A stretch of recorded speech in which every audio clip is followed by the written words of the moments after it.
Hey there, commercial construction coffee talk fans. Thanks for chiming in. My name's David Corson. I'm your host. I'm also the publisher and editor of Commercial Construction Renovation magazine. It's been almost 2 weeks from the election, and they're still counting votes. Oh my God. I said that last week, and they're still counting them. In fact, they're still finding votes. Oh my God. Down here in Georgia, they found 2 flash drives with 2,600 votes on one and 1,700 on another. They're still counting, and they're in a recount, and they haven't counted the other ones. How crazy is that?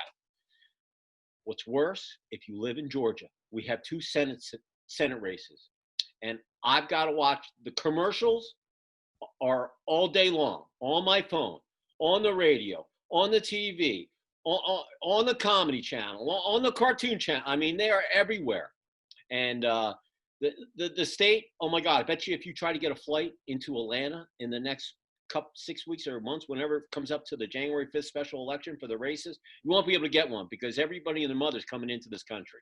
I'll bet you it'd be the most money ever spent.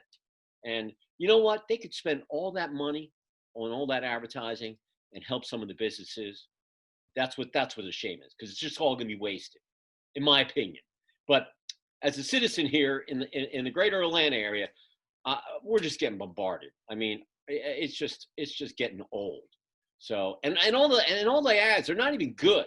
They're just negative. This guy did that. She did this. He said that. Ugh, God. Oh yeah, it's like watching a bad movie. It's like Groundhog Day. That's what I feel. I feel like Bill Murray in Groundhog Day. I'm still there. The election's still going on. They're still counting. And there's still no winner. Anyway, Thanksgiving's coming up for some of us. You know, for those of you who are like that, you go have that Thanksgiving and you go get that big turkey and you go have fun with your family. I mean, come on. Anyway, hope everybody's starting a great week off. I know, you know, I'm a little ranter right now, but that's okay. It's Georgia lost to Florida last weekend, so you know it's football season. Last weekend, the coronavirus knocked out I think half of the SEC games, and I should be actually watching some NHL hockey, but that season just ended because of COVID. And now I should be going to some lacrosse games, but that season was canceled. Now that's been delayed. So everything's 2020's got about 6 more weeks left, and it's over. 2021, I am looking forward to getting there. Is everybody with me on that? Tonight, got one of my favorite Philly buds. You know, I'm from Philly. My friend out there that's on my podcast and our guest tonight, his name is Mr. Scott Kerman. He's business development manager for World Dryer, which is owned by Zurn Industries. He's out of the great state of Arizona, out in Valley of the Sun, Phoenix, Arizona. Say hi, Scott, to our listeners out there. Good morning, good afternoon, good evening to everybody. Yeah. Just 2 Philly guys talking, just you and I, nobody else, right, Dave? Yeah, and you know what? I don't know if they can hear our twang. I mean, my twang, has kind of been dissipated. I've been it's gone.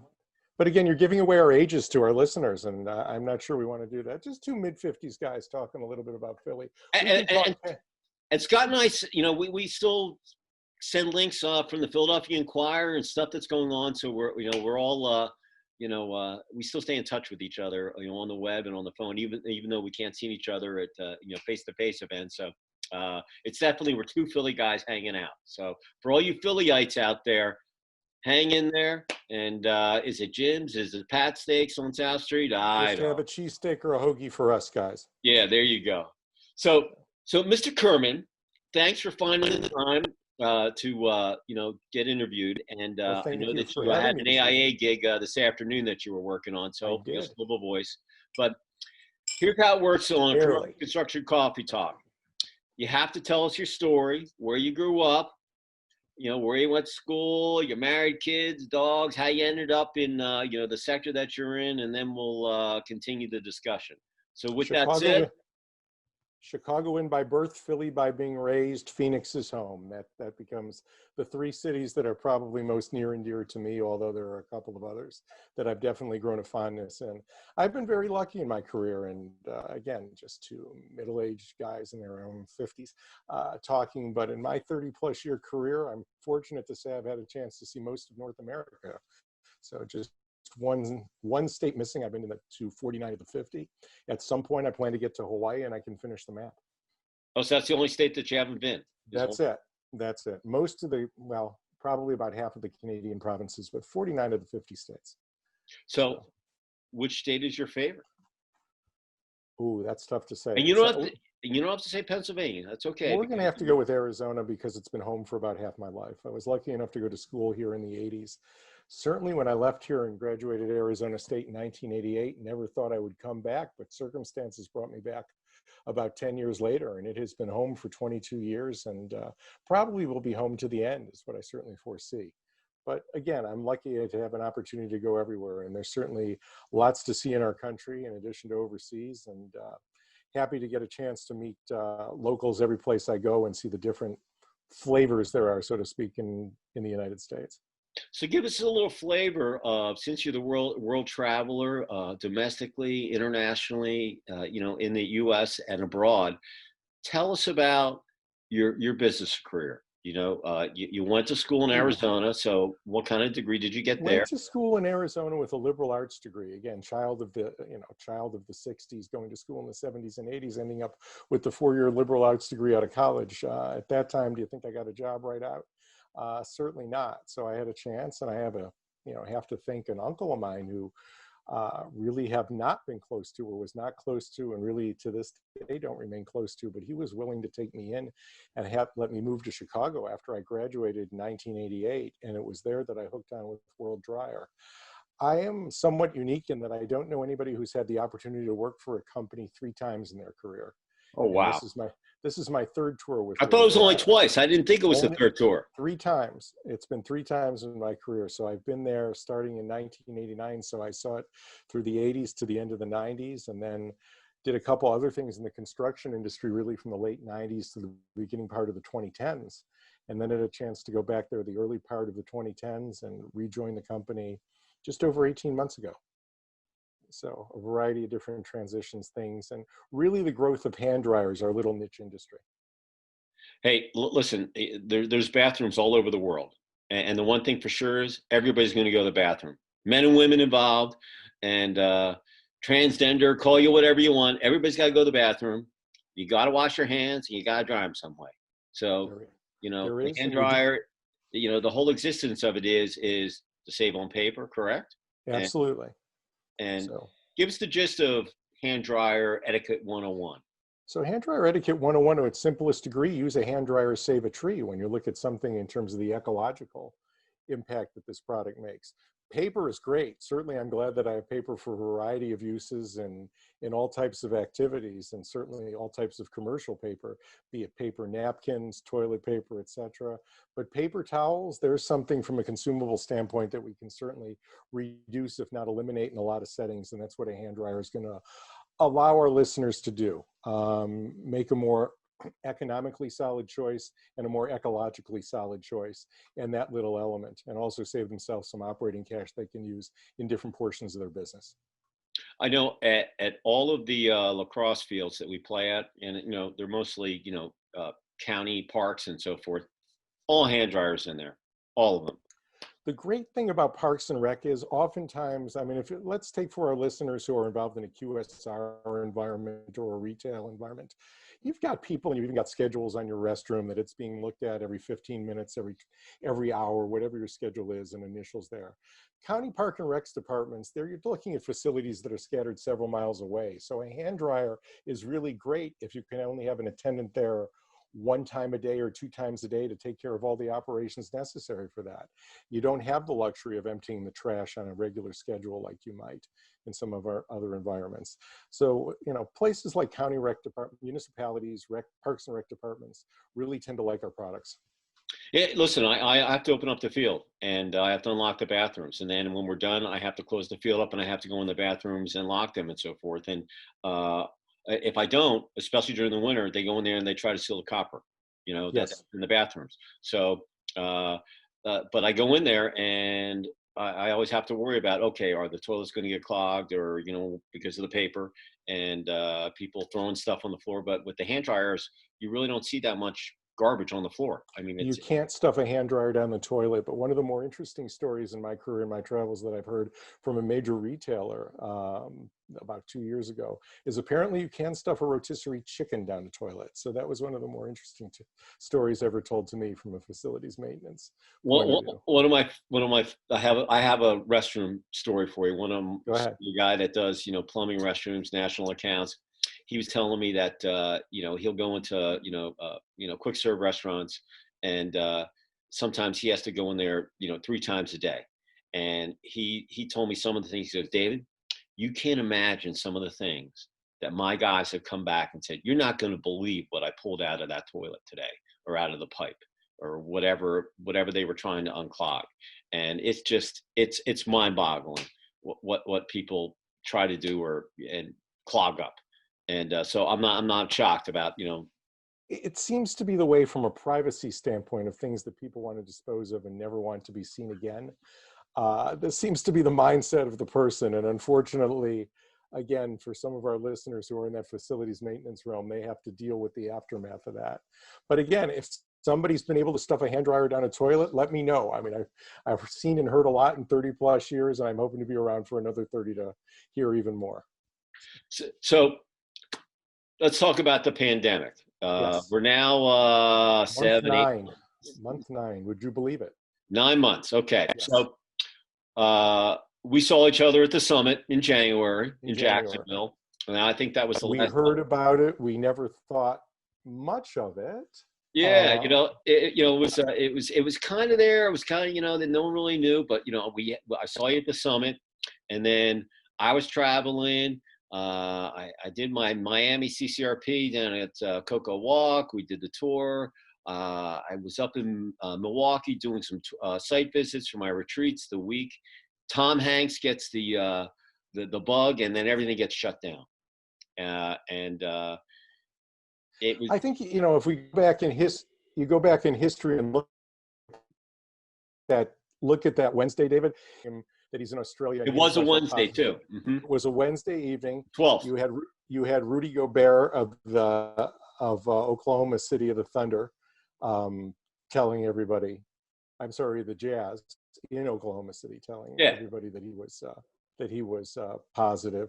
And also you had President Trump do one of his more forgettable press conferences from a teleprompter in the Oval Office. And it's kind of that confluence of things. I think that probably helped because it probably helped with the shutdown and getting people to accept it. If an NBA star can have it, if they can't play the games, if this known Hollywood actor has it, whoa, maybe there's something here and something that's pretty unique to this. I don't think anybody thought this length of time. And of course, we don't know where we go from here. Well, I mean, from my standpoint, I was working out of my house, so I was hunkered down, so it really didn't really affect me. I'm a million miler traveling. I don't miss it at all. The biggest thing with us, I just from my own standpoint, was so many people, thought it was going to be a couple of weeks long, or then people weren't in school, and certain parts of the states didn't shut down, like South Dakota didn't do it at all. But then other states had the complete lockdown. Down here in Georgia, the restaurants closed down and this and that. But there were still things going on. Construction was still going on. So it really depended on what state you're on. But as the months rolled through, events got canceled, things changed. Then the summer came, and it's still here. And now here we are, 10 days from Thanksgiving, and the bug's here. However, they've learned a lot about the bug, how to deal with it. They have therapeutics. They've got 2 vaccines, that are out there, and probably a couple more that are in the last final trial phases. So hopefully next year they'll be able to implement those in an expedient way. Obviously, take care of the frontline workers and the people that are more affected in the older population, and we can get back to our normal daily lives. And we're social animals, so we're not built to be in caves. or in our basements, or stuck in our houses all day. So hopefully we can get back, and but technology like what we're doing right here has been awesome. So many people, Absolutely. so many people I've talked to. I know people get tired of doing Zoom all day, but you don't have to travel. You can still connect with people. I know you can't shake hands or whatever, but you'd be doing the fist pumps or fist elbows, elbow bump anyway. But it's still a way to be visually connected. And a lot of people have found out that they can actually work out of their house. And they don't have to go to the office. They don't have to burn gas and sit in rush hour all day. So a lot of things have changed very quickly. Not on the commercial real estate front, on the commercial retail, restaurant. You might not even recognize any of these markets 5 years from now. And even when they find the antidotes, so many things have changed so quickly that the pendulum swings back and forth. But I don't know how far it's going to come back, and that'll be the really interesting thing. It'll be it'll be the new normal, that is going to take into account the technologies that we had to adapt to, and then going back to some of the ways that we used to do. And I think taking the best elements of both. I know when you mentioned being a million mile flyer, I had reached a Flyers Platinum status for most of the past couple of years. And I can safely say, due to the pandemic, that day's over for me. Would that have been the case at this point had we not gone through something like this? Probably not. So I don't foresee business travel coming to an end. If anything, I think some of the corporations will go in support, and I hope we see some government initiatives that are going to encourage travel, encourage entertainment, encourage dining when the time comes, to help these people in these industries that have been so severely impacted in the travel and leisure and hospitality realm make the quickest way back. But as you said, the days of having to do things face to face, I think we've discovered things for certain applications work a little bit different, but certainly workable. So I think it's changed. I think it's just brought new tools into the game. Fortunately, it's, instead of having the old way or the new way, you're going to have both going forward. It's not going to be A or B, it's going to be A plus B. And that's going to be the optimal standpoint for most businesses. With yourself, you're doing AIA presentations, for people, for their CEUs, when you were on the road. How have you, as a business development guy, used, your corporation put a ban on travel, correct? We did in March, and we still technically have one to this day. So like many firms, and so how did you do it from, just trying to stay in touch? Did you make phone calls? Did you shoot emails? I think email and digital becomes the necessary realm. Again, whether it's successful or not, I'm not sure it's any better or worse than it used to be, because during this pandemic, people are not working in their offices, they're working remotely. And you find in contacting companies, be it an architectural firm, a contractor, or a quick service restaurant headquarters, some people have a skeleton staff in the office and can direct you to person A's voicemail or connect you direct to their cell phone. Others, you just get an automated response unit saying, we're working remotely. Contact us on our cell phones. And there's really little guidance from a business development standpoint to reaching out and trying to create business that way. Yeah. So I try to tell people, becomes best. I tell people, look, if you have a cell phone, that cell phone number is platinum. It's better than an email, in my opinion, because so many people are on their email all day. They see it, delete. But texting someone, like when we were doing our CCRPs in the summer, in the afternoon, if someone hadn't got back to me, I would spend 15 or 20 minutes, just if I had cell phones in my contact list on my phone, I would just send a quick text. And people look at those texts and they come right back to you. Hey, are you available at 7 o'clock? You should pop in on this Family Feud gig I got going. We'll have some fun. And boom, I would get an answer right away. So that phone is an absolute, really, real cool thing. And actually, like today, I had a guy at email, I'm like, hey, is there a way we could talk? Can we do a Zoom? I'm like, no, look, just catch me on my mobile. We can talk. And we had this discussion. I said, look, we're not doing a Zoom call. We're on the phone. We're having an actual conversation. The email said what we were, had the scope of our discussion. But the discussion on the phone was really, really productive versus, because sometimes, you can email and you just can't get it done. It's so much easier to talk on the phone.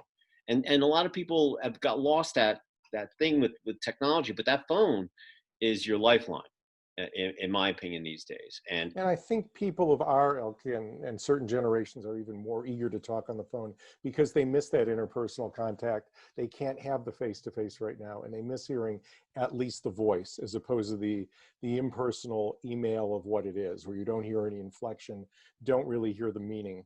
It's best. Unfortunately, we can't be face-to-face, and again, that makes it very difficult to really establish a one-on-one type connection. But it's coming. It will. This is certainly not forever, and we keep being told that the medical cavalry is on its way. So I'm not a patient person by nature, but like everybody else, I've been forced to wait 9 months for this. I'm not watching a hockey game this evening, and we'll just Yeah. we'll take this and go with it as it goes at this point.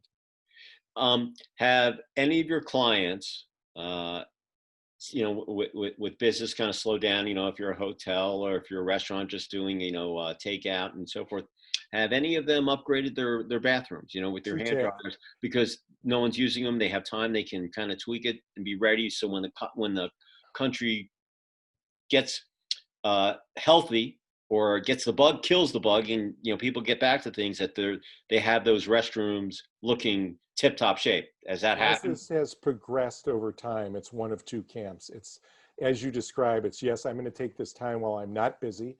I've got the monies put aside in this budget. I'm going to shuffle around budgets and I'm going to do these upgrades and be ready. And again, in my career, hand hygiene and hand dryers has never been as much in vogue as it is now with the pandemic ongoing. The other side, unfortunately, and certainly my heart goes out to all of them, it's like, Scott, I don't know if I'm going to be in business next week. I don't know if there's another government shutdown coming. I can't really commit to anything. I just want to keep my doors open. I want to pay as much of my staff as possible and get through to the other side. Let's talk when we get to that point. Hmm. Yeah, internally with your company, do you have monthly sales meetings with your department or other divisions? How did your company deal with it? Because Zurn, it's a publicly traded company. It's huge, It is. thousands of employees all over the world. How did they deal with it? From our normal operations in terms of scheduling and looking at our internal metrics, it really hasn't changed it or the frequency. We still look at the same period of time. Of course, we'd like to have a crystal ball like everybody else. What's the future going to look like? How long is this going to last? What is the government policies that are going to be implemented, and how is this going to impact our business? World Dryer, we are very unique. We are, as our name says, and for many decades, we are World Dryer. So we actually have been having success in places I would never think we would be having success right now in terms of getting large orders, places that are on more drastic government mandated shutdown. But again, there is that orientation of those companies saying, I got to do this now while I'm not busy. I've got to make my upgrades now. This is my time where my facility staff isn't busy and I'm going to do it. And you've landed a new business through the pandemic, We correct? have. We have. Business certainly has not stopped. Yeah. So that I always say, look, winning ugly, winning pretty, it doesn't matter. As long as you win at the end, there's a W on the board. It doesn't matter if you win 20-0 or 2-1. It doesn't matter. It's still a win, and you're able to go to sleep, wake up the next day, and do battle again. So pulling out of the pandemic. Yes. Going into 2021, looking at all the different variables, the stock market, the housing market, and all that kind of, statistical analysis. Are you bearish? Are you bullish? Where I are you? think 2022 looks a lot like 2018. And this is a life-changing event for everybody. And it's certainly, unless you're a virologist of a certain thought, never thought you would be going through anything like this in your lifetime. But having said that, I go back to an old quote, and I hate to bring this event up, but it's another life-changing event that we lived through. 2 planes just hit the Twin Towers. I'm never going to get on an airplane again. And that did not happen. And that's not going to happen at post-pandemic either. It's not that we have short memories. It's not that we're not cognizant. It's that we have to adjust to new normals. But I think, again, it will look very similar to pre-pandemic with a little bit of changes, probably most of which for the better. My father was a pilot. He Mm-hmm. died in a plane crash, Mm-hmm. and in his own plane, coming to see me play hockey, foggy weather. And I would grow up with planes. I never, but if he would have lived, I probably would have got my pilot's license. But I didn't do it. I was in New York for 9/11. for a show at the Javits. That didn't happen. I ended up driving home 14, 15 hours from New York to Atlanta. And I have a classic story. We went from, it took about 4 hours a day of the plane, and when the planes went into the Twin Towers. And I called my office, took about 4 hours to get in there, and I said, get me a rental car. So they got me the reservation. The following day, I stand on a line. I don't know how long it was. I think I got the last car in Manhattan. So we get in the car. I had my sales rep with me, and we drove from New York to Raleigh. And right before we stopped to get a hotel room that night, I saw two guys in a yellow cab from New York going south on I-95. And they looked at me and they were like, yeah, we're getting home. And so I spent the night, and I'll still remember those guys. And the next day I made it to Atlanta. And, I never even rented a car at the Atlanta airport. I didn't even know where to drop the car off. So I dropped it off, flew back to New York a month later. When I got on the plane, I thought it was the safest place to be probably in the world because of, what they had done with security in such a short time. So, I always look back at the crash in 2000, even with 9/11, restaurants were still open, planes weren't flying, but, this was a complete shutdown. And that's what I think that's been so mind numbing to everybody to revamp and kind of figure out, how they're going to go about things. And I'm so sick of, pivoting and the new normal, but how you were going to have your company survive and make it through so you still are standing at, when this whole thing is finally done. And to be honest with you, I've learned a lot. I've learned about my own company. I used to be really a print face-to-face guy. Now I'm a digital virtual guy, and I actually kind of like it. And when it does come back, I might be kind of a hybrid of both. Kind of a hybrid of A plus B. Yeah. Taking the best elements of both. So I think we can all take that going forward since we've had to go through this. It's kind of interesting that during 9/11, we were all anxious to get home, and now we're 20 years later, we're anxious to get out of our homes. So that's kind of. I mean, the last time I saw you was, I take that back. I saw you in Jacksonville, but I did see you last December. And we went to the University of Denver ASU hockey game in the little dinky little rink. In the little Oceanside Arena in Tempe, Arizona. Yeah, and you took me to a great little Mexican restaurant, that was awesome. And, but really, looking back, oh my God, it feels like January was yesterday in Jacksonville. And now we're at November at the end of the year, and boom, my summer's coming up. It's virtual. And so many things have changed that from the last time that we saw each other in person to having in not really a large period of time. Yeah. When you really look at what the frame of reference is.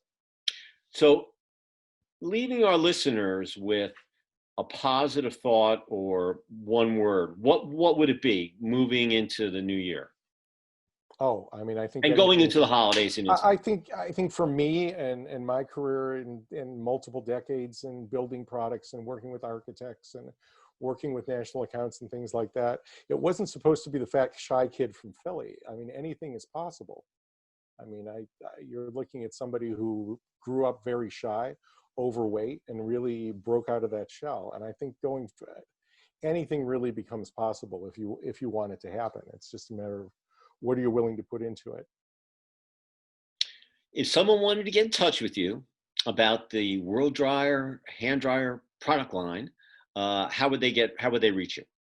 Best way would be through my email, which is my first initial, S for Scott. And my last name, no dot, no period, no nothing. It's just S Kerman, Kerman @worlddryer.com. And if you want to see the product line, they can go to the website. They can go to the website, and we've got agents and representatives across the world.